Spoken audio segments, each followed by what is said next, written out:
आज अरविंद केजरीवाल जी ने दिल्ली विधानसभा चुनाव लड़ने वाले उन प्रत्याशियों से बात की वो जो चुनाव नहीं जीत पाए किसी भी कारण से। उन्होंने उनका हौसला बढ़ाया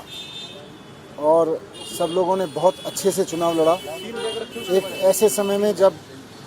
पूरी की पूरी मशीनरी, पैसा, शराब, इस सब का खुला खेल चल रहा था,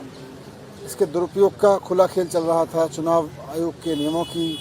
चुनाव आचार संहिता की खुलेआम धज्जियां उड़ाई जा रही थी। उस सब के बीच इन कैंडिडेट्स ने बहुत शानदार चुनाव लड़ा। ये अपने आप में एक बहुत बड़ा काम था जिसको सब लोगों ने मिलकर लड़ा, कार्यकर्ताओं ने मिलकर लड़ा। अभी अरविंद केजरीवाल जी ने सबसे बात की, सबके हौसले अभी बुलंद हैं और आगे की चर्चा की कि किस तरह से अब जिस इलाके से चुनाव लड़ा है उस इलाके में जनता की सेवा करनी है, जनता के बीच रहना है और वहाँ से जो बीजेपी के लोग जीते हैं वो भले ही लोगों के लिए काम करें ना करें, लेकिन उन्हें,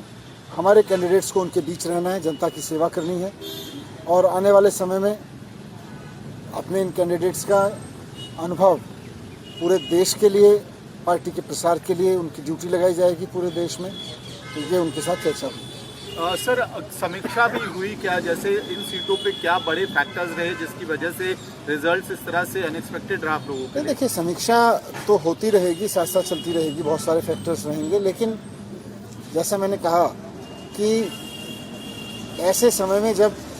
खुल के पैसे बांटे जा रहे थे, जूते साड़ियाँ बांटे जा रही थी, शराब बांटी जा रही थी, खुल के मशीनरी का दुरुपयोग हो रहा था, वैसे में चुनाव लड़ना कोई आसान काम नहीं था। यह इस सारे तंत्र ने इस चुनाव को जिस तरह का बना दिया था, उस सब के बीच में सब लोगों ने बहुत अच्छा चुनाव लड़ा और जो भी कारण रहे लेकिन सक्सेसफुल नहीं हुए। लेकिन अब सभी लोगों को अरविंद केजरीवाल जी ने कहा है, जो लोग हारे हैं वो भी अपने अपने क्षेत्रों में जनता के बीच रहेंगे, जनता के मुद्दे उठाएंगे, जनता की सेवा करेंगे और जैसे भी मन पड़ेगा उनको भी इतने सारे लोगों ने सपोर्ट किया है, हज़ारों लाखों लोगों ने सपोर्ट किया है, जैसे भी बन पड़ेगा जनता की सेवा करेंगे और देश भर में पार्टी के लिए काम करेंगे। क्या कांग्रेस ने